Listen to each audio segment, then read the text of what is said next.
Olá, tudo bem com vocês? Como vocês estão? Muito bem. Hoje eu gostaria de falar com vocês sobre um livro que eu estou lendo e eu estou achando muito interessante. É esse livro aqui, ó, do médico Issam Tiba, Quem Ama Educa. É um livro que foi editado, acho que a primeira edição dele foi de Nossa, a primeira edição dele deve ter sido na década de 90. Este daqui é de 2002, essa edição, e olhem, já tinham vendido mais de 280 mil exemplares. Ele já estava na 63ª edição. Muito, muito bom esse livro. Se vocês já tiverem lido, comentem, e se quiserem conhecer, é um livro que vale muito a pena conhecer.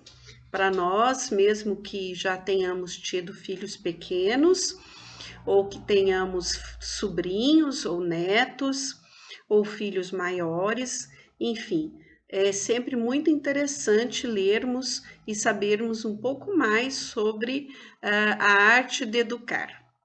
E Samitiba fala aqui no livro uma coisa que a gente já ouviu falar em alguns lugares, né? Filho não vem com manual, né? Nenhum de nós, ao nascermos, trazemos algum tipo de manual junto conosco.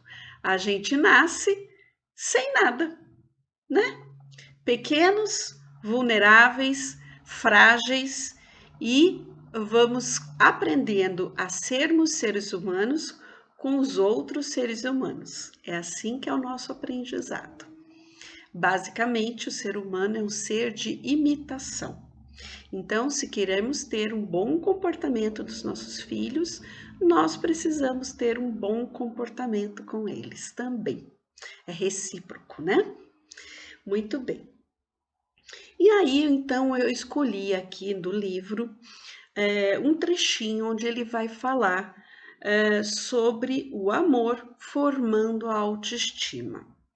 Ele diz assim: a autoestima começa a se desenvolver numa pessoa quando ela ainda é um bebê. Os cuidados e os carinhos vão mostrando à criança que ela é amada e cuidada. Nesse começo de vida, ela está aprendendo como é o mundo à sua volta e, conforme se desenvolve, vai descobrindo o seu valor e a partir do valor que os outros lhe dão. É quando se forma a autoestima essencial. Então vejam que a nossa autoestima, ela começa então lá de quando nós somos um bebezinho ainda. Conforme vão falando de nós, conforme vão olhando para nós, nós vamos construindo essa autoestima essencial. Tudo isso pode ser melhorado, desenvolvido, trabalhado ao longo da vida. Pode ser melhorado ou pode ser piorado conforme as experiências que vamos tendo ao longo da vida.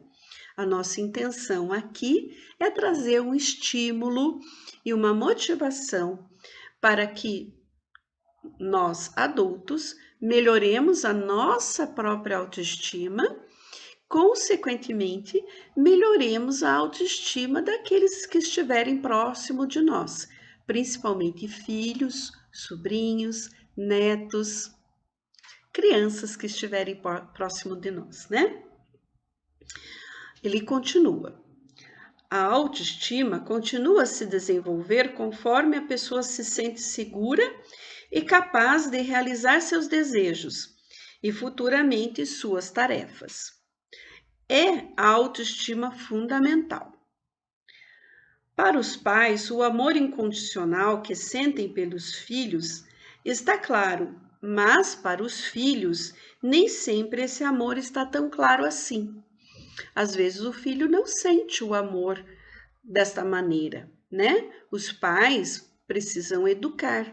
Educar exige chamadas de atenção, né? Cuidados para que a criança se desenvolva de forma saudável.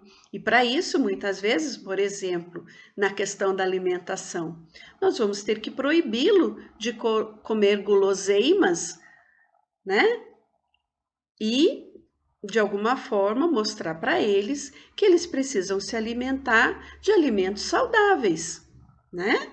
E às vezes nós vamos precisar sermos firmes com eles em relação a isso, não é mesmo? Em relação às tarefas da escola, né? É importante para eles que eles façam as tarefas de escola. A tarefa da escola é dos filhos, é do estudante, né? Mas é tarefa dos pais observarem se os filhos estão fazendo as suas tarefas. Então, tudo isso, muitas vezes, transforma o adulto naquela pessoa chata, que chama a atenção, né? Então, mas o que é importante, diz Samitiba? É importante que fique claro para a criança que mesmo que a mãe ou o pai reprovem determinadas atitudes dela, o amor que sentem por ela não está em jogo, né? Para que a criança se sinta amada incondicionalmente, é necessário, acima de tudo, que seja respeitada. Então, a criança não quer comer, né, o alimento saudável que você está servindo na refeição para ela. Tudo bem, você pode fazer um acordo com ela. Olha, tudo bem, você não quer comer o jiló, né? As crianças normalmente não gostam de comer jiló. Muitos adultos não gostam de comer jiló. Muito bem, você não gosta de comer jiló, mas olha, o feijão e o arroz e a saladinha que a mamãe preparou, esses são importantes. Ah, mas eu não gosto. Tudo bem, você não gosta, mas veja, é importante, né? Mesma coisa com as tarefas de escola. Ah, eu não gosto de fazer tarefas de escola. Quem é que gosta de fazer tarefas de escola? Muito difícil, não é mesmo? Então, mas é necessário, né? Então, respeitar a criança é ouvi-la, saber quais são os motivos. Ah, não gosto. Ah, estou com preguiça. Ah, tal coisa é chata. Tudo bem, meu filho. Tudo bem, Joãozinho ou Maria. Mas, neste caso, é necessário. Por exemplo, existe agora toda uma discussão em torno das questões médicas, né? Ir ao médico é importante. Muitas vezes a gente não gosta. Muitas vezes nós adultos não gostamos. E a criança também, ela tem todo o direito de não gostar. Mas, mesmo não gostando, nós, como adultos, entendemos que há casos em que se faz necessário ir ao médico, seguir as recomendações médicas, tomar a medicação que o médico passou. Então, né? Mas respeitar não é deixar de fazer aquilo que é importante, né? Respeitar é ouvir, é entender, acolher o sentimento da criança ou de qualquer pessoa que seja e mostrar para ela o seu ponto de vista e mostrar para ela não só o seu ponto de vista, mas o que é necessário ser feito naquele momento, não é verdade? Se estamos com um corte na pele, nós temos que passar um remédio e colocar um band-aid, ou às vezes até fazer uma sutura, para que a vida se perpetue, para que a vida permaneça, né, naquele ser. Então, respeitar é ouvir, é entender e acolher. Então, e Samitiba fala até melhor do que eu. Ele fala assim: respeitar os filhos significa dar espaço para que eles tenham os próprios sentimentos, aceitá-los como são Não julgar suas atitudes, pois as crianças erram muito, faz parte do aprendizado. Mãe e pai podem e devem julgar as atitudes, mas não os filhos. Eu posso não concordar com meu filho. Meu filho, eu não concordo com a sua atitude. Isso não significa que eu não amo. Significa que aquela atitude que ele está tendo, aquela escolha que ele está fazendo, não está de acordo com os meus valores. Os valores dele são outros. E tá tudo bem. Lembram? Nós estamos vivendo um momento onde existe muita intolerância. E tolerar, aceitar as diferenças é isso. Continuar amando e respeitando e muitas vezes não concordar, né? As divergências fazem parte do processo de convivência.